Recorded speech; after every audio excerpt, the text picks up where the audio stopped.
நீங்க சஹாபாக்களுடைய வரலாற்றை எடுத்து பாருங்க. தவறை வருந்துவார்கள், சின்ன குற்றமா தான் இருக்கும். இவன் நம்மளால பாரதூரமான குற்றம் எல்லாம் செய்வான வருந்த மாட்டான். வட்டி வாங்குவான், பைனான்ஸ்ல ஓடும், அதெல்லாம் என்ன பாய், குடும்ப சூழ்நிலை நெருக்கடி, அப்படி சாதாரணமா கடந்து போயிடுவாரு. எவ்வளவோ மானக்கேடான விஷயங்களை செய்திருவார்கள். ஆனா சாதாரணமாக ஏதோ நிர்பந்தத்துல செஞ்சுட்டேன், ஏதோ என்னால தாங்க முடியாத சூழல் நிலைக்குள்ள தள்ளப்பட்டுட்டேன்னு சொல்லி கடந்து போயிடுவாங்க. தவறை சாதாரணமாக கடந்து சென்று விடுவார்கள். ஆனா இஸ்லாம் சொல்லுது, அந்த தவறை ஒரு மனுஷன் எப்படி உணரும் தெரியுமா? தன்னுடைய உள்ளத்தோடு தொடர்பு படுத்தி, நம்ம இப்படி தப்பு பண்றோம், இதே நம்ம திருத்திக்கிறது அப்படின்னு அது உணரக்கூடிய உள்ளம் தான் உயிரோட்டத்தோடு இருக்கிற உள்ளம் என்று சொல்லப்படுது. அஸ்ஸலாமு அலைக்கும் வரஹ்மத்துல்லாஹி வபரகாத்துஹு. கண்ணியத்திற்குரிய எல்லாம் வல்ல அல்லாஹுவின் நல்லடியார்களே, அல்லாஹுடைய அருளால் தொடர்ச்சியாக திருமறை குர்ஆனுடைய விரிவுரையை நாம் பார்த்து வருகிறோம். அதில் திருமறை குர்ஆனில் 35வது அத்தியாயம் அல் ஃபாத்திர் என்ற அந்த அத்தியாயத்தினுடைய ஒவ்வொரு வசனத்திற்குமான விளக்கங்களை நமக்கு ஒவ்வொரு வாரமும் விரிவான முறையில் எடுத்து சொல்லப்படுகின்றது. அந்த அடிப்படையில் இன்றைய தினம் 22வது வசனத்தினுடைய விளக்கத்தை குறித்து நாம் அறிந்து கொள்ள இருக்கின்றோம். இந்த 22வது வசனத்தில் என்ன சொல்லப்படுகிறது என்றால், வமா யஸ்தவில் அஹ்யாவு வலல் அம்வாத், உயிர் உள்ளவர்களும் இறந்தவர்களும் சமமாக மாட்டார்கள்.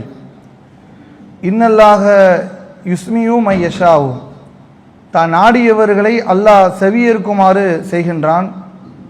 வமா அன்தபி முஸ்மீன் மன்ஃபில் குபூர், கபூரில் உள்ளவர்களை நீங்கள் செவியேற்க செய்ய முடியாது என்று அல்லாஹ் இந்த வசனத்தில் குறிப்பிடுவதை பார்க்கிறோம். அப்போ இந்த வசனத்தினுடைய முதல் வசனம் என்ன சொல்லப்படுகிறது என்றால், வமா யஸ்தவில் அஹ்யாவு வலல் அம்வாத், உயிரோடு உள்ளவர்களும் இறந்தவர்களும் சமமாக மாட்டார்கள் என்று அல்லாஹ் இந்த வசனத்தில் சொல்கிறான். இந்த வசனம் என்ன கருத்தை சொல்லுகிறது? உயிரோடு உள்ளவர்களும் இறந்தவர்களும் சமமாக மாட்டார்கள் அல்லாஹ் சொல்கிறான்ல, அது என்ன கருத்தை அல்லாஹ் இதிலேருந்து சொல்ல வரான்? உயிர் உள்ளவர்களும் இறந்தவர்களும் சமமாக மாட்டார்கள் அப்படின்னா, பொதுவாக உயிரோடு இருக்கிறவங்களும் இறந்தவங்களும் சமமாக மாட்டார்கள் என்பது வெளிப்படை கருத்தை பார்த்தா நமக்கு அப்படி தான் புரியும்.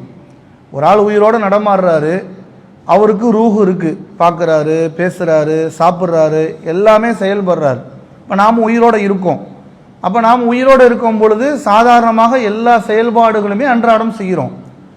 இப்போ இறந்து போன ஒரு நபர் எப்படி இருப்பார்? அவர் சாப்பாடு கொடுத்தா சாப்பிட மாட்டார், அவர் எழுந்திருச்சு பேசுங்கன்னா பேச மாட்டார், அவர்கிட்ட நாம் என்ன பேசினாலும் பதில் கேட்டால் பதில் கொடுப்பாரானா பதில் கொடுக்க மாட்டார். அப்போ அல்லாஹ் இந்த வசனத்தில் அதை தான் சொல்லுகிறானா என்று கேட்டால், அல்லாஹ் இறந்தவர்களையும் உயிரோடு இருப்பவர்களையும் குறித்து அல்லாஹ் இதில் பேசலை. இந்த வசனத்தினுடைய முந்தைய வசனங்களை நீங்கள் தொடர்ச்சியாக நீங்கள் எடுத்து பார்க்கலாம். அல்லாஹ் ஒவ்வொன்றாக அப்படியே வரிசலாக அடுக்கி கொண்டே வருவான். பார்வை உள்ளவர்களும் பார்வை இல்லாதவர்களும் சமமாக மாட்டார்கள், இருள்களும் ஒளியும் சமமாகாது, நிழலும் வெப்பமும் சமமாகாது. அல்லாஹ் அப்படி வரிசலாக சொல்லுவான். இன்னைக்கு எப்படி வெளிச்சமோ நிழலும் நமக்கு எப்படி சமமாகாதோ, அதுபோன்ற கண் உள்ளவரும் பார்வை உள்ளவரும் பார்வை இல்லாதவர்களும் எப்படி சமமாக மாட்டார்களோ அப்படின்னு அல்லாஹ் அந்த வரிசலாக ஒவ்வொன்றாக சொல்லும் பொழுது, உயிரோடு உள்ளவர்களும் இறந்தவர்களும் சமமாக மாட்டார்கள் அல்லாஹ் இதில் சொல்றான். அப்ப அல்லாஹ் இந்த வசனத்தில் எதை குறித்து சொல்லுகிறான் என்று சொன்னால், உயிரோடு இருக்கின்ற ஒரு மனிதனை குறித்து இந்த வசனம் பேசுகிறது. ஒரு உயிரோடு இருக்கின்ற ஒரு மனிதன் தன்னுடைய நிலைப்பாடு எப்படி அமைத்து கொள்ளணும் என்று அல்லாஹ் பேசும் பொழுது, உயிரோடு இருக்கின்ற ஒரு மனிதன் அல்லாஹ்வை குறித்து அவன் சிந்திக்காமல் இருந்தான் என்று சொன்னால், உயிர் இருந்தும் இல்லாதவனை போன்று என்பதை இந்த கருத்து சொல்லுது. இதை நம்ம எப்படி விளங்கி கொள்ளலாம் என்று நீங்க பார்த்தீங்கன்னா, குர்ஆன்ல பல்வேறான வசனங்களை நீங்கள் எடுத்து பார்க்கலாம். 22வது அத்தியாயம் 46வது வசனம், அதில் அல்லாஹ் சொல்லி காட்டுறான், அஃபலம் யஸிரு ஃபில் அர்லி, அவர்கள் பூமியிலே பயணிக்கவில்லையா அப்படின்னு அல்லாஹ் நம்மை பார்த்து கேட்கிறான். அவர்கள் இந்த பூமியிலே பயணிக்கவில்லையா? ஃபதகூன லஹும் குலூபுன், அவர்களுக்கு உள்ளம் இருக்கும், யாக்கிலூன பிஹா, ஆதானு யஸ்மஊன பிஹா, அவர்களுக்கு விளங்கும் உள்ளங்களும் கேட்கும் காதுகளும் ஏற்பட்டிருக்கும். அல்லாஹ் அந்த அடுத்து இந்த 22வது அத்தியாயத்தில் என்ன சொல்றான்னா, பூமியை நீங்க போய் சுற்றி பாருங்க, நீங்க பூமியில எப்படி எல்லாம் இருக்கிறது என்பதை நீங்கள் ஒவ்வொன்றாக நீங்கள் பாருங்கள், அல்லாஹ்வுடைய அத்தாட்சிகளை பாருங்கள், இறைவனுடைய சான்றுகளை பாருங்கள், மனிதன் எப்படி படைக்கப்பட்டிருக்கிறான் என்பதை பாருங்கள். எல்லா விஷயங்களையும் இந்த மனிதர்கள் பூமியில அவர்கள் சிந்தித்து பார்த்திருந்தார் என்று சொன்னால், அவர்கள் பார்க்கும் விளங்கும் உள்ளங்களும் கேட்கும் காதுகளும் அவர்களுக்கு ஏற்பட்டிருக்கும். அவர்கள் கண்கள் குருடாகவில்லை, அவர்கள் உள்ளங்கள்ல சிந்திக்கும் திறனே குருடாகிவிட்டது அப்படின்னு அல்லாஹ் இந்த வசனத்துல சொல்றான். ஒரு மனிதன் இருக்கிறான், மனிதன் உலகம் ஃபுல்லா சுத்தி பார்க்கிறான். சுத்தி பார்த்தா அல்லாஹ் அவன் என்ன சொல்றான், அவனுடைய உள்ளங்களும் சிந்திக்கிற திறனும் அவனுக்கு ஏற்படும். அவன் எதையும் சிந்திக்காமல் இருந்தான் என்று சொன்னால் அவனுக்கு பார்வை இருந்தும் அவன் குருடனாக இருப்பான். அப்ப அல்லாஹ் இந்த வசனத்தில் எதை குறித்து சொல்லுகிறான் என்றால், ஒரு மனிதனுடைய உள்ளத்தை குறித்து அல்லாஹ் இந்த வசனத்துல பேசுறான். இந்த உயிர் உள்ளவர்களும் உயிர் அற்றவர்களும் சமமாக மாட்டார்கள் நல்லா சொல்றான்ல. அப்ப அல்லாஹ் என்ன அங்கு விஷயத்துல நமக்கு குறித்து சொல்லப்படுது என்றால், ஒரு மனிதன் உயிரோடு இருக்கிறான் என்று சொன்னால் அவனுடைய உள்ளத்தை தொடர்பு படுத்தி அல்லாஹ் இதில் பேசுவதை பார்க்கிறோம். ஒரு மனிதன் உயிரோடு இருக்கிறான் என்பதற்கு என்ன எப்படி நம்ம விளங்கிக் கொள்ள முடியும்? எல்லோரும் உயிரோடு தான் இருந்துகிட்டு இருக்கோம், எல்லாரும் என்ன செய்யறோம், நாம சாப்பிடுறோம், தூங்குறோம், பேசுறோம், வெளி உலகங்களை சுத்துறோம், போறோம், அன்றாட நம்ம உயிரோடு தான் நடமாடிக்கிட்டு இருக்கிறோம். ஆனால் உயிரோடு இருப்பவர்களை கூட அல்லாஹ் உயிர் அற்றவர்கள் என்று அல்லாஹ் சொல்றான். எப்ப அல்லாஹ் சொல்றான் தெரியுமா? ஒரு மனிதனுடைய உள்ளத்தில் அவன் சரியான முறையில் அந்த உள்ளத்தை அவன் சிந்திக்கிற தன்மை கொண்டதாக அதை ஆக்கவில்லை என்று சொன்னால் உயிர் இருந்தும் இல்லாதவனை போன்று என்று அல்லாஹ் சொல்றான். அப்ப உள்ளத்தை தொடர்பு படுத்தி அல்லாஹ் இதுல பேசக்கூடியதை பார்க்கிறோம். அப்ப உள்ளம் என்பது உயிரோட இருக்குதா இல்லையா என்பது நம்ம எப்படி தெரியும்? ஒரு மனிதனுடைய உள்ளம் உயிரோட இருக்குதா இல்லைன்னு எப்படி தெரியும்? டாக்டர்கிட்ட போய் செக் பண்ணி பார்த்துட்டு சார் நிக்கிறா உயிரோட இருக்கனா இல்லையா கேட்போமா? நம்ம உயிரோடு இருக்கிறதுனால தான் டாக்டர்கிட்டே போகிறோம். இப்ப அது கொஸ்டின் அல்ல.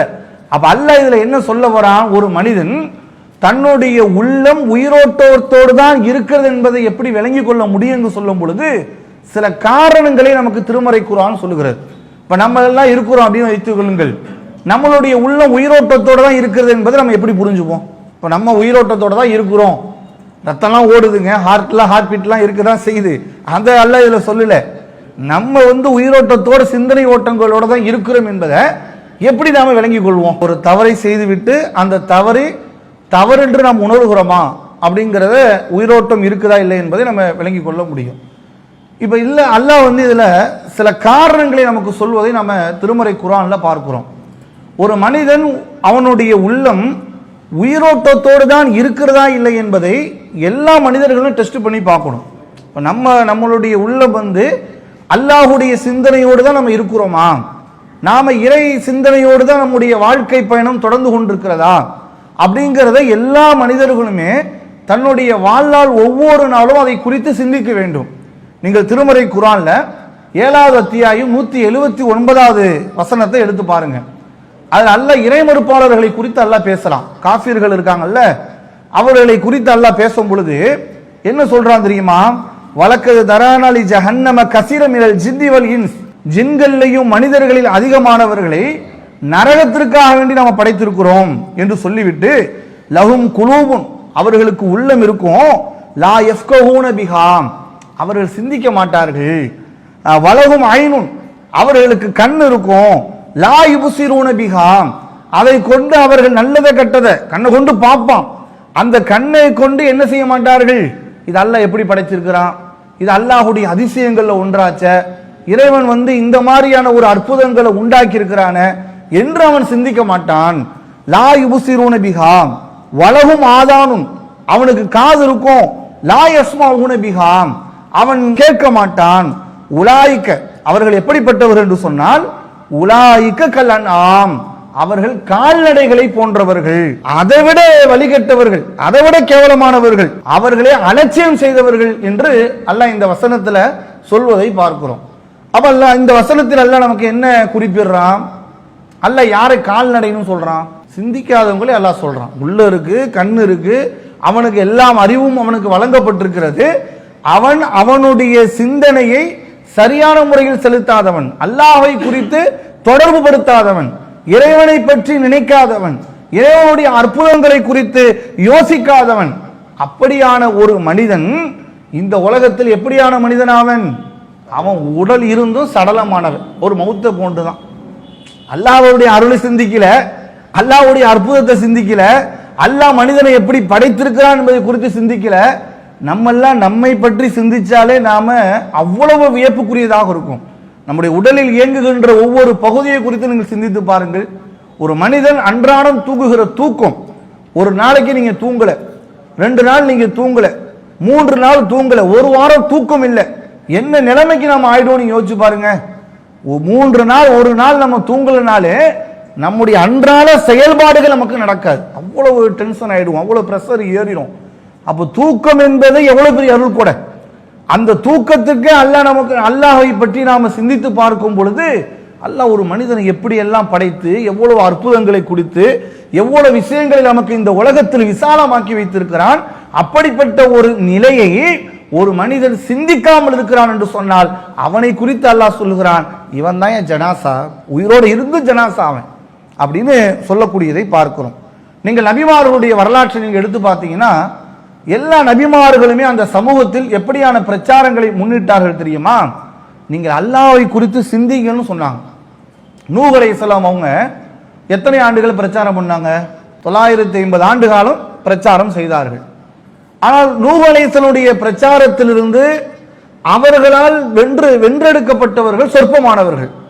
ஆனால் நூஹ் அலைஹிஸ்ஸலாமுடைய பிரச்சாரத்தை குறித்து அல்லாஹ் சூரத்து நூஹ் என்ற அத்தியாயத்தில் சொல்லும் பொழுது அல்லாஹ்ட்ட முறையிடுறாங்க. நூஹ் அலைஹிஸ்ஸலாம், யா அல்லாஹ் நான் என் சமுதாயத்தில் சொல்றேன், அவங்க கேட்கல, அவங்க அலட்சியப்படுத்துகிறார்கள். நான் மார்க்கத்தை சொல்ல போனால் அவர்கள் காதுகளை பொத்திக் கொள்கிறார்கள், போர்வையை எடுத்து அவர்கள் போத்திக் கொள்கிறார்கள், இப்படி எல்லாம் சொல்றாங்க. சொல்லும் பொழுது அல்லாஹ் அவங்ககிட்ட என்ன தெரியுமா சொல்றான்? 71வது அத்தியாயத்தில் 14வது வசனத்திலிருந்து அல்லாஹ் நூஹ் அலைஹிஸ்ஸலாம் அவங்க அந்த சமூகத்தை பார்த்து கேட்க சொல்றான். என்ன கேட்க சொல்றான் தெரியுமா? வகத ஹலககும் அத்வாரா, உங்களை அவன் பல கட்டங்களாக அல்லாஹ் படைத்திருக்கிறான். அல்லாஹ் ஒரே அடியா உங்களை படைக்கல. அல்லாஹ் மனிதனை ஆகு என்று சொன்னால் மனிதன் ஆகிடுவான், அப்படித்தானே? உலகமே ஆகு என்ற போது உலகம் ஆயிடுச்சுல, வானம் உருவானது, பூமி உருவானது, உலகத்தில் இருக்க எல்லாமே ஆகு என்று சொல்லும் பொழுது ஆனது. மனிதன் அப்படி உடனே ஆகு என்று சொல்லும் பொழுது மனிதன் அப்படியே 40 வயசுள்ள மனிதன் வந்துட்டானா, 20 வயசுள்ள மனிதன் வந்துட்டானா, அல்லது 30 வயது இருக்கிற ஒரு மனிதனை நாம அப்படியே பெற்று எடுத்துட்டோமா? இல்ல, பல கட்டங்களாக அல்லாஹ் உங்களை படைத்தான். இதுல நீங்க சிந்திச்சு பாருங்க. அலம் தர கைஃப ஹலக்கல்லாஹு ஸமாவாத்தின் திபாகா, எவ்வாறு 7 வானங்களை அல்லாஹ் அடுக்கடுக்காக படைத்துள்ளான் என்பதை நீங்க சிந்தித்து பாருங்கள். வானத்தை பாருங்க, இந்த வானத்தை அல்லாஹ் எப்படி 7 அடுக்குகளாக உங்களுக்கு படைத்திருக்கிறான் நீங்கள் சிந்தித்து பாருங்கள். வஜாலல் கமர ஃபீஹின்ன நூரன் வஜால ஷம்ஸ சிராஜா, அவற்றில் சந்திரனை ஒளியாக ஆக்கினான், சூரியனை விளக்காகவும் ஆக்கினான். நைட் ஆயிடுச்சுன்னா சந்திரன் வருது, பகலாயிடுச்சுன்னா சூரியன் வருது. இந்த இரண்டையும் நீங்கள் சிந்தித்து பாருங்கள். அல்லாஹ் பூமியிலிருந்தே உங்களை சிறந்த முறையில் உருவாக்கி வளர செய்தான். இதெல்லாம் குறித்து நீங்கள் சிந்திக்க மாட்டீர்களான்னு சொல்லி அந்த சமூகத்தினரிடத்தில் நீங்கள் கேளுங்கள் என்று அல்லாஹ் நூஹ் அலைஹிஸ்ஸலாம் அவர்களுக்கு அல்லாஹ் சொல்லி காட்டுறான். அப்போ முதலில் ஒரு மனிதன் உயிரோட்டத்தோடு தான் இருக்கிறான் என்பதை இந்த வசனம் நமக்கு என்ன உணர்த்துகிறது என்றால், மனிதன் சிந்திக்கணும், அல்லாஹ்வை பற்றி சிந்திக்கணும், அல்லாஹ்வை பற்றி யோசிக்கணும், மறுமையை பற்றி சிந்திக்கணும், இறைவனுடைய படைப்பனத்தை குறித்து சிந்திக்கணும். இந்த சிந்தனை ஓட்டம் யாருடைய உள்ளத்தில் இருக்கிறதோ அவங்க தான் ஹயா, உயிரோடு இருக்கிறாங்கன்னு அர்த்தம். அந்த சிந்தனை ஒரு மனுஷனுக்குள்ள வரலனா அவன் மௌத்து, உயிர் இருந்தும் மௌத்தாகத்தான் இருக்கிறான், சடலமாகத்தான் இருக்கிறான் என்பதை நாம இது ஒரு காரணம்.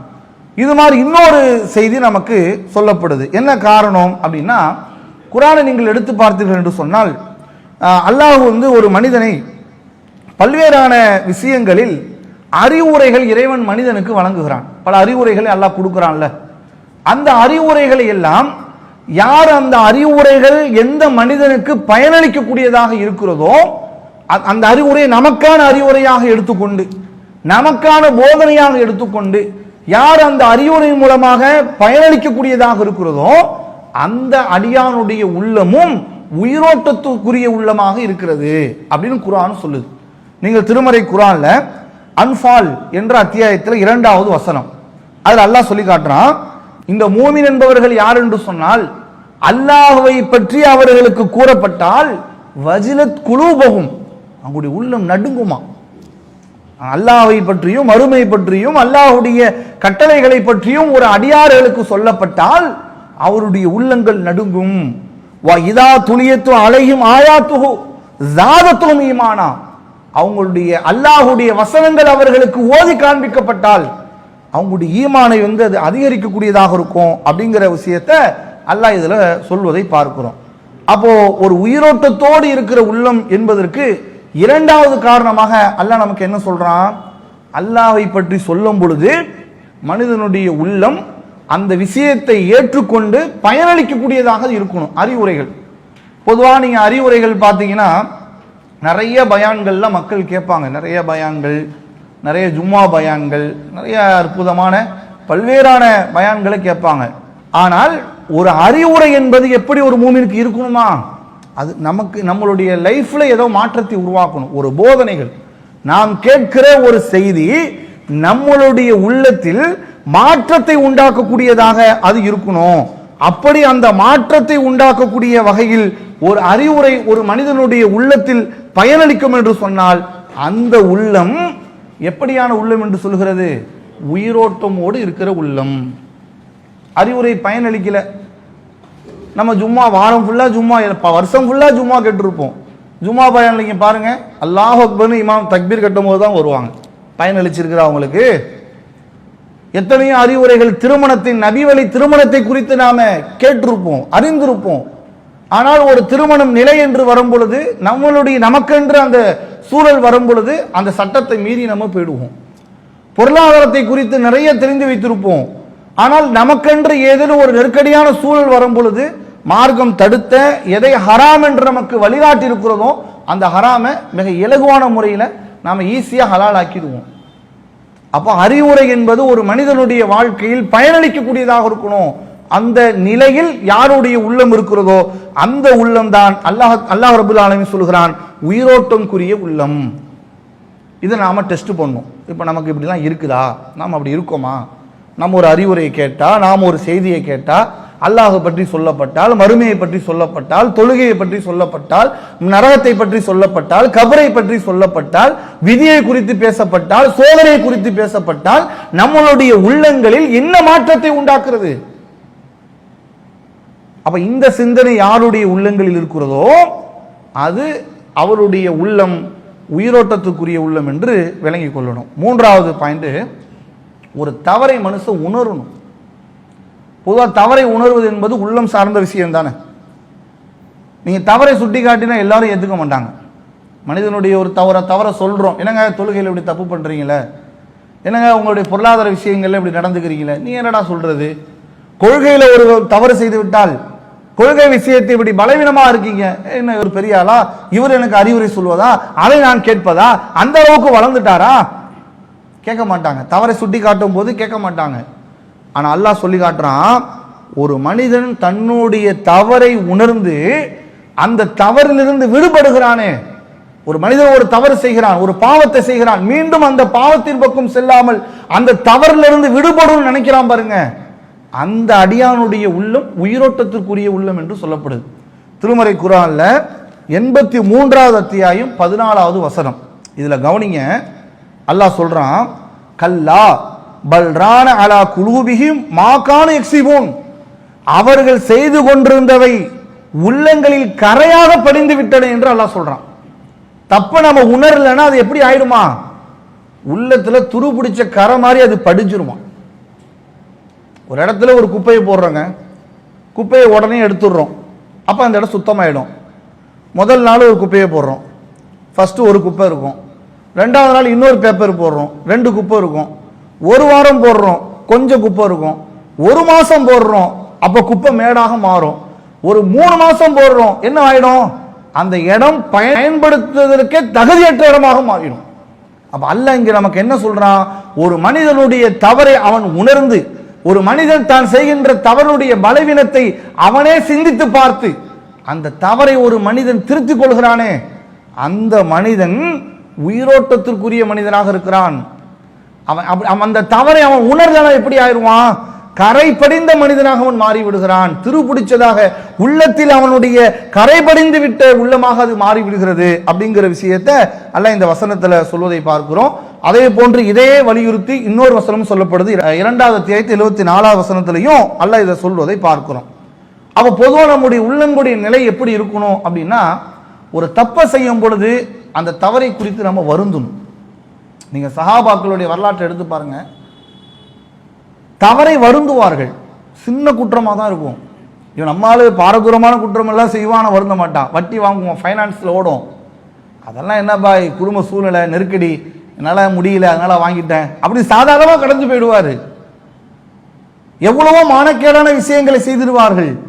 ஆனால் சாதாரணமாக ஏதோ நிர்பந்தத்தில் செஞ்சுட்டேன், ஏதோ என்னால் தாங்க முடியாத சூழலில் ஏதோ ஒரு அழுத்தத்தில் இப்படியான நிலைக்குள்ள தள்ளப்பட்டுட்டேன்னு சொல்லி கடந்து போயிடுவாங்க. தவறை சாதாரணமாக கடந்து சென்று விடுவார்கள். ஆனால் இஸ்லாம் சொல்லுது, அந்த தவறை ஒரு மனுஷன் எப்படி உணரும் தெரியுமா? தன்னுடைய உள்ளத்தோடு தொடர்பு படுத்தி, நம்ம இப்படி தப்பு பண்றோம், இதே நம்ம திருத்திக்கிறது இல்லை அப்படின்னு அது உணரக்கூடிய உள்ளம் தான் உயிரோட்டத்தோடு இருக்கிற உள்ளம் என்று சொல்லப்படுது. நீங்கள் சஹாபாக்களுடைய வரலாற்றை எடுத்து பாருங்க. தவறு சின்ன தவறாக இருந்தாலும் அதை உணர்ந்து அல்லாஹ்ட்ட வருந்துவாங்களாம். ஒரு நபித்தோழர் சாபித் பின் கைஸ் என்ற நபித்தோழர், திருமறை குர்ஆன்ல ஒரு வரலாறு, அல்லாஹ் ஒரு வசனத்தை இறக்குகிறான். நபி அவர்களுடைய சத்தத்தை விட உங்களுடைய சத்தத்தை நீங்கள் உயர்த்தாதீர்கள் என்று அல்லாஹ்விடமிருந்து ஒரு வசனம் அருளப்படுகிறது. இந்த நபித்தோருடைய அந்த வாய்ஸ் எப்படின்னா, சிலருடைய வாய்ஸ் பேசும் பொழுதே கிணீர்னு கேட்கும், சிலர் வாய்ஸ் கொஞ்சம் டல்லாக தான் இருக்கும். அப்போ இவருடைய வாய்ஸ் எப்படின்னா, ஒரு சபையில் பேசும் பொழுதே கொஞ்சம் கனமாக தான் பேசுவாங்க.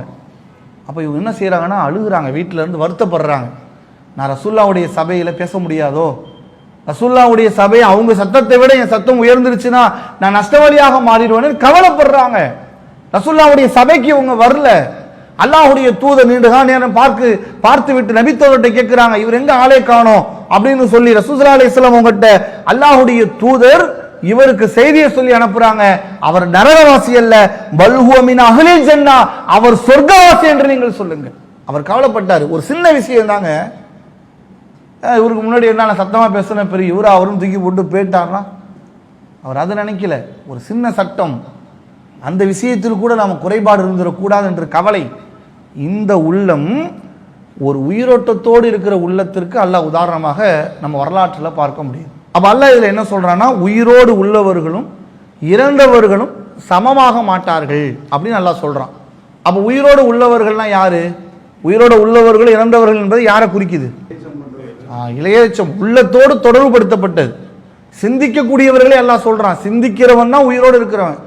சிந்திக்காமல் இருப்பவர்கள் உயிரற்றவர்கள், உயிர் இருந்தும் ரூஹ் இருந்தும் உயிர் இல்லாதவர்கள் என்று அல்லாஹ் இந்த வசனத்துல சொல்வதை பார்க்கிறோம். அதே போன்று இன்னொரு செய்தியை பார்க்க முடியுது. தவறை தான் திருத்திக் கொள்வது ஒன்று, தானாக உணர்ந்து திருத்திக் கொள்வது ஒன்று. இன்னொன்று, நாம் தவறை மற்றவர் சுட்டி காட்டுவார்கள். இப்போ ஒரு மனைவி வீட்டில் சமைக்கிறாங்க, சமைக்கும் போது நல்லாவே இல்லைனாலும் கூட நல்லா இருக்குன்னு சொல்லித்தான் ஆகணும், ஏன்னா அப்போதான் மறுநாள் சோறு கிடைக்கும். அப்போ ஒரு தவறை சுட்டி காட்டுறோம், நீங்க என்னங்க இன்னைக்கு சுட்டி காட்டுறீங்க, நாளைக்கெல்லாம் உங்களுக்கு சோறாக்கி போட மாட்டேன்னா அங்க பெரும் பிரச்சனை ஆகிப்படும். அப்ப தவறு என்பது எல்லோரும் சுட்டி காட்டுவார்கள். ஏதோ ஒரு தருணத்தில் ஒரு முதலாளி தொழிலாளர்கிட்ட தவறு சுட்டி காட்டுவாங்க, ஒரு லேபரு முதலாளி சில நேரங்களில் இப்படி பண்ணாதீங்க நீங்க இப்படி பண்ணுங்கன்னு சுட்டி காட்டுவாங்க. ஒரு தனி மனிதனுடைய குறை என்று எத்தனையோ இருக்கும், அதை திருத்தப்பட வேண்டிய குறை என்று பல குறைகள் இருக்கலாம். ஆனா அந்த குறையை சொல்லும் பொழுது மனிதன் ஏற்றுக்கொள்ளக்கூடியவனாக இருப்பானான்னு கேட்டா, அதை ஏற்றுக்கொள்ளக்கூடிய மனநிலை இருக்குன்னு இஸ்லாம் சொல்லுது. எப்படி சொல்லுது தெரியுமா? அல்லாஹ்வுடைய தூதர் ஸல்லல்லாஹு அலைஹி வஸல்லம் அவங்க சொல்றாங்க, ஒரு மனிதனுடைய பெருமை என்பது எந்த குணத்தை சார்ந்தது தெரியுமா? அல் கிபுரு பத்ரல் ஹக். ஒரு மனிதன் தன்னிடம் இருக்கிற ஒரு சத்தியத்தை எடுத்து சொல்கிறான், அந்த சத்தியத்தை ஒருவர் ஏற்க மறுக்கிறார். வ கமத்துல் நாஸ், ஒருவரை இழிவாக நினைக்கிறார். இது எதனுடைய அடையாளம் என்று சொன்னால் பெருமையின் அடையாளம் என்று அல்லாஹ்வுடைய தூதர் சொன்னார்கள். அப்போ ஒரு மனிதன் நம்மள்கிட்ட இருக்கிற குறையை சுட்டி காட்டும் போது, ஆஹா இவர் சொல்றது நமக்கு ஒரு நாள் அல்லாஹ்ட்ட போய் நாளைக்கு மறுமையில நம்ம மாட்டிக்கிறதுக்கு முன்னால, அல்லாஹ் நாளை மறுமையில் நம்மை துருவி விசாரிப்பதற்கு முன்னால, அல்லாஹ்வுடைய விசாரணைக்கு முன்பு நாம் மாட்டிக்கொள்வதற்கு முன்பாக இந்த உலகிலே நம்முடைய குற்றம், நாம் செய்த பாவம், நாம் செய்கின்ற தவறு, நம்முடைய குறை நமக்கு சுட்டிக்காட்டப்பட்டு நாம் தெரிந்து கொள்ளுகின்ற ஒரு வாய்ப்பு நமக்கு கிடைக்கிறது என்று ஒருவன் ஏற்றுக்கொள்கிறான் பாருங்க. அந்த மனநிலையும் உயிரோட்டமோடு இருக்கிற உள்ளத்திற்கு உதாரணமாக சொல்லப்படுது. ரசூலுல்லாஹ்வுடைய வரலாற்றை நீங்க எடுத்து பாருங்கள். அல்லாஹ்வுடைய தூதருடைய அந்த பண்புகளில் ஒன்றாக இதை பார்க்கிறோம். ரசூலுல்லாஹ் அஸர் தொழுகிறாங்க ஒரு நாள். தொழும்போது 4 ரக்காயத்து தொழுகணும். எத்தனை ரக்காயத்து தொழுதாங்க? 2 ரக்காயத்து தொழுகிறாங்க. மறந்துட்டு தொழுகையில சலாம் கொடுத்துட்டு போயிடுறாங்க. அப்போ ஒரு நபித்தோழர் சொல்கிறார், அல்லாஹுடைய தூதரே, நாங்கள் சொல்ல வேண்டும் என்று நினைத்தோம், தொழுகை குறைக்கப்பட்டு விட்டதா அல்லது சட்டம் மாற்றப்பட்டு விட்டதா என்று எங்களுக்கு தெரியல. இருந்தால் நீங்க 4 தொழ வேண்டிய இடத்தில் 2 தான் நீங்க தொழுதிருக்கீங்க அப்படின்னு சொல்லும் பொழுது அல்லாஹுடைய தூதர் சொன்னார்கள், நானும் உங்களை போன்ற மனிதன் தான், எனக்கும் உங்களை மாதிரி மறதி ஏற்படும். அந்த மறதி ஏற்படும் போது எங்களுக்கு நீங்கள் சுட்டி காட்டியிருக்கலாமே. எப்படியான ஒரு பண்புன்றீர்கள் பாருங்கள். அப்போ ஒரு மனிதனுடைய தவறை ஒரு மனிதன் சுட்டி காட்டும் பொழுது அதை ஏற்றுக்கொள்ளக்கூடிய உள்ளமாகவும் இருக்கணும். அதுவும் உயிரோட்டத்திற்குரிய ஒரு உள்ளமாக இதுக்கு நம்ம ஒரு செய்தியாக பார்க்கிறோம். அடுத்து இறுதியாக நம்ம தெரிந்து கொள்ள வேண்டிய விஷயம், ஒரு மனிதன் இந்த உலக வாழ்க்கையில தன்னுடைய உள்ளத்தை எதனோடு தொடர்புபடுத்தப்பட்டவனாக இருக்கணும் என்று சொல்லும் பொழுது மறுமையோ சிந்தனையோடு தொடர்புபடுத்தப்பட்டதாக இந்த உள்ளத்தை அமைத்துக் கொள்ளணும். மறுமையை மறந்த நிலையில் ஒரு மனிதன் இந்த உலகத்தில் வாழ்றான். அப்படியான சூழல் இருக்குதா இல்லையா? இன்னைக்கு காலையில் எழுந்திருக்கிறாங்க, சில பேர் எழுந்திரிச்சிங்கன்னா காலையில் எழுந்திரிச்ச உடனே பாடல்களை கேட்காம அவங்களால இருக்க முடியாது. சில வீடுகள்லாம் பார்த்தீங்கன்னா பாட்டெல்லாம் போட்டு சவுண்டுலாம் கேட்கும். அப்படிலாம் பாடல்கள் கேட்டு தான் அவர்கள் பயணத்தை தொடருவாங்க. அந்த காதில் 2 ஹெட்ஃபோன் வச்சுட்டு அந்த பாடலை கேட்டுட்டு அப்படி போற இந்த உலகமே தான் சிறந்தது, இந்த உலக வாழ்க்கையில் இதுதான் நமக்கு நிம்மதி அப்படின்னு போகக்கூடிய பார்க்கிறோம். சிலர்கள் பொருளாதாரம் தான் மனிதனுடைய வாழ்க்கை. நீங்க போய் வெளிவட்டத்தில் பாருங்க, ஓடுறான். ஒருவேளை உணவுக்காக வேண்டி எவ்வளவு உழைக்கிறாங்க, எவ்வளவு ஓடுறாங்க, எவ்வளவு உலகத்தை நோக்கி மனிதன் சென்று கொண்டிருக்கிறான். ஆனா இந்த நிலையில் அல்லாஹ் சொல்லி காட்டுறான், இந்த உலகத்தை குறித்து ஒரு மனிதன் பெரும் அளவுக்கு அலட்டிக்காம சிந்திக்காம மறுமை சிந்தனையோடு ஒரு மனிதன் வாழ்கிறானே, அந்த மனிதன் இந்த உயிரோட்டத்துக்குரிய மனிதனாக இருக்கிறான். எப்படி 57வது அத்தியாயம் 20வது வசனத்தில் அல்லாஹ் சொல்றான், வாழம் அன்னமல் ஹயாத்த துன்யா, அறிந்து கொள்ளுங்கள் இந்த உலக வாழ்க்கை என்பது ஒரு வீணும் விளையாட்டும் ஒரு அலங்காரம் தான். இதற்காக உங்களுடைய வாழ்க்கையை நீங்கள் முழுவிதமாக நீங்கள் செலுத்தி விடாதீர்கள். இந்த உலகத்தை நோக்கி நீங்க ஓடாதீங்க, உலகத்துக்காண்டியே போகாதீங்க, மறுமையை நீங்க சிந்திங்க, மறுமை வாழ்க்கைக்காக உங்களை நீங்கள் தயார்படுத்திக் கொள்ளுங்கள். மறுமை என்ற அந்த நிலைக்காக வேண்டி உங்களுடைய வாழ்க்கை முறைகள்ல சில திட்டமிடுதலை நீங்கள் ஏற்படுத்திக் கொள்ளுங்கள். வணக்க வழிபாடுகளுக்கு கூட நேரம் இல்லைன்னு மக்கள் சொல்லுவாங்க. பாய் தொழுவுறதுக்கே எனக்கு நேரம் இல்லை, எனக்கெல்லாம் பயான் கேட்க நேரம் இல்லை, குரான் ஓதவே எனக்கு நேரம் இல்லை, நான்லாம் எப்படி தெரிஞ்சுக்கிறது, அவ்வளோ பிஸியா இருக்கேன். இந்த உலக வாழ்க்கை தான் நமக்கு மேலானது நினைச்சு ஓடும் போது தான் நேரம் இல்லைங்கிறோம். அப்படி என்ன நேரத்தை என்ன செலவு பண்றோம்? தொழுகிறதுக்கு கூட நேரம் இல்லைன்னு ஓடுறோம்னா அப்ப எது நமக்கு முதன்மையாக இருக்கிறது? அல்லாஹ்வுடைய மார்க்கத்தின் அறிவதில் கூட நமக்கு நேரம் இல்லை என்றால் எது நமக்கு முதன்மையாக இருக்கிறது? திருமறை குர்ஆனுடைய வசனங்களை கூட படிப்பதற்கு சிறிது நேரங்கள் இல்லை என்றால் எதன் மீதான ஈர்ப்பு நமக்கு அதிகமாக இருக்கு?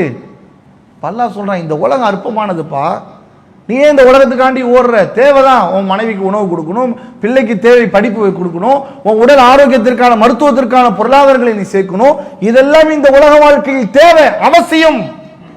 ஆனா அதுதான் தேவை என்று நீ ஓடிடாத, மறுமைக்காக உன்னை தயார்படுத்து. அல்லாஹ் இன்னொரு வசனத்துல 59வது அத்தியாயம் 19வது வசனத்துல அல்லாஹ் சொல்றான், வலா தகூனு கல்லதீன நசு அல்லாஹ், அல்லாஹ்வை மறந்தவர்களை போன்று நீங்கள் ஆகிவிடாதீர்கள். இந்த உலக வாழ்க்கை மனுஷனை எப்படி ஆக்கிறோம்? அல்லாஹ் மறக்கிற மாதிரி மனுஷன் ஆக்கிறான்ல. உலகம் மனிதன் ஓடும் போது இறைவனை பற்றியான சிந்தனையும் இறைவனை பற்றியான யோசனைகளும் ஒரு மனிதனுடைய உள்ளங்களில் மறக்கடிக்கப்படும் அந்த நிலைக்கு தள்ளப்படுறோம்ல. அப்ப அல்லாஹ் அந்த உள்ளத்தை குறித்து சொல்கிறான், அது உயிர் இருந்தும் உயிர் இல்லாததை போன்று. அப்ப மறுமையை சிந்திக்கணும். அப்ப இந்த உள்ளம் என்பது மிக முக்கியமான ஒரு பகுதி. மறுமை சிந்தனைக்குரிய நன்மைகளை பெறக்கூடிய ஒரு உள்ளமாக இதை நாம் அமைத்துக் கொள்ளும் பொழுதுதான் நாம் உயிரோட்டத்தோடு இருக்கின்ற, உயிர் இருந்தும் உயிரோட்டத்தோடு இருக்கின்ற மனிதர்களாக நாம் என்ன செய்வோம்? அல்லாஹ்விற்கு முன்பு காட்சியளிக்க முடியும். அதனாலதான் அல்லாஹ்வுடைய தூதர் என்ன பண்ணுவாங்கன்னா, இந்த உள்ளத்தை குறித்து ரசூலுல்லாஹ் அதிகமாக அல்லாஹ்ட்ட துஆ செய்வாங்க. சஹாபாக்கள் கூட பயந்துருக்காங்கல்ல, எந்த அளவுக்கு ரசூலுல்லாஹ் சஹாபாக்களுடைய காலத்துல பயந்தாங்க. அல்லாஹ்வுடைய தூதர் அல்லாஹ்ட்ட எப்படி துஆ செய்வாங்க அப்படின்னு நீங்க பாருங்க. சஹீஹ் முஸ்லிம்ல 2140வது ஹதீஸ், யா முகல்லிபுல் குலூப், உள்ளங்களை புரட்டக்கூடியவனே, சப்பித் கல்வி அலா தீனிக், உன்னுடைய மார்க்கத்திலே என்னுடைய உள்ளத்தை நிலைநிறுத்த செய். அல்லாஹ்ட்ட கேட்கணும். உள்ளங்கிறது இப்படி இப்படி மாறும். ஒருவேளை நம்ம ஒரு தொழில் தொடங்குறோம், அதில் நமக்கு ஒரு ஆள் சொல்றாரு, நீங்க இன்வெஸ்ட்மெண்ட் பண்ணுங்க, முதலீடு கொடுங்க, ஆனால் உங்களுக்கு நான் வட்டியாக மாதந்தோறும் நான் இவ்வளவு தரேன் அப்படின்னு ஒரு லட்சக்கணக்கில் ஒரு தொகையை சொல்றாரு. உள்ள மாறும். ஆமா, நமக்கு கிடைச்ச லாபம் தானே, சீக்கிரம் முன்னேறி இல்லாம உள்ள மாறும். நண்பரோடு வெளியே போகும்போது ஒரு நண்பர் சொல்லுவார், நாங்க பள்ளியை தொழுகை பயான்னு வாப்பா ஒரு 2 டீயை சாப்பிட்டுட்டு அப்படியே அங்க போய் ஒரு பொழுதுபோக்கு, ஒரு ஆர்கெஸ்ட்ரா நடக்குது, கச்சேரி நடக்குது, போய் பார்த்துட்டு வந்துடலாம் கூப்பிடுவாரு. ஆனா உள்ள மாறும். சரி இவரோட போயிடலாம், ஒரு சினிமா தேட்டரில் போய் படம் பார்க்கலாமே, ஒரு புது படம் வந்திருக்கு பார்த்துட்டு வரலாமே தோணும். ஆனால் அந்த உள்ளத்தை நாம் எப்படி அல்லாஹோடு தொடர்புபடுத்தணும்னா, யா அல்லாஹ் என்னுடைய உள்ளத்தை உன்னோட மார்க்கத்தோடு என்னை நிலைநிறுத்து. ஒரு நபித்தோழர் பயப்படுறாங்க, ஹன்லலா என்ற நபித்தோழர். அபூபக்கர் ரலியல்லாஹு அவங்களை பார்த்து சொல்றாங்க, நான் முனாஃபிக் ஆயிட்டேன், நிஃபாக் எனக்கு ஏற்படுது. நாஃபக்க ஹன்லலா, ஹன்லலா முனாஃபிக் ஆகிவிட்டார். அபூபக்கர் ரலியல்லாஹு அவன்கிட்ட போய் சொல்றாங்க, நான் அல்லாஹ்வுடைய தூதருடைய சபையில் இருக்கும் பொழுது தொழுகணும்னு தோணுது, மறுமை பற்றி சிந்தனை ஏற்படுது, அல்லாஹ்வை பற்றி அச்சம் உண்டாகுது. ஆனால் அந்த சபையை விட்டு என் வீட்டுக்கு போயிட்டேன்னா என் மனைவி மக்களோடு இருப்பதை எனக்கு கவனம் செலுத்தி போய் என் வணக்கத்தை நான் விட்டு விடுகிறேன். நான் முனாஃபிக் ஆயிட்டேன். முனாஃபிக்னா சாதாரண விஷயமா? நரகத்தினுடைய அடித்தட்டில் இருப்பார்கள் என்று அல்லாஹ் குர்ஆனில் சொல்கிறான். அப்படிக்குரிய பண்புக்குரியவனாக நான் மாறிவிட்டேன் என்று சொல்லி இந்த ஹன்லலா என்ற நபித்தோழர் சொல்லி பயப்படுறாங்க. அபூபக்கர் ரலியல்லாஹு அன்ஹு அவங்க யாரு? சொர்க்கத்திற்கு நன்மாராயம் சொல்லப்பட்டவர்கள். அந்த அபூபக்கர் ரலியல்லாஹு சொல்றாங்க, ஆமா ஹன்லலா எனக்கு அப்படித்தான் தோணுது, வாங்க ரசூலுல்லாஹ்ட்ட போய் கேட்போம். 2 பேரும் போறாங்க. அப்ப அல்லாஹ்வுடைய தூதர் சொல்றாங்க, ஹன்லலா அவர்களே, நீங்கள் என்னுடைய சபையில் இருக்கும் பொழுது எப்படி இருக்கின்றீர்களோ அது போன்றே நீங்கள் உங்கள் வீடுகளில் அனைத்து நிலைகளில் நீங்கள் இருந்தீர்கள் என்று சொன்னால், நீங்கள் படுக்கைகளிலும் உங்கள் பாதைகளிலும் வானவர்கள் உங்களுக்கு கை குலுக்குவார்கள், முசாபாக செய்வார்கள் என்று சொல்லிவிட்டு அல்லாஹ்வுடைய தூதர் சொன்னார்கள், யா ஹன்லலா சாஅத்தன் சாஅத்தன், மனிதனுடைய வாழ்க்கை இப்படி தான் இருக்கும். ஒரே நேரத்தில் சிந்தனை அப்படியே எப்போ பார்த்தாலும் தொழுகை தொழுகை தொழுகை. சில பேர் சூஃபின்னு போய் என்ன பண்ணுவாங்க, நாங்கள் 100 ரக்காயத் தொழுகிறோம், தஸ்பீக் தொழுகை தொழுவாங்கல்ல, நாங்கள் 100 தஸ்பீக் தொழுகிறோம், சுப்ஹானல்லாஹ் சுப்ஹானல்லாஹ்னு அல்ஹம்துலில்லாஹ் அல்ஹம்துலில்லாஹ்னு. இதெல்லாம் ஏமாற்றுற தொழுகை. எப்படி மார்க்கத்தில் இல்லை, மார்க்கத்தில் வழிமுறைகள் இல்லை.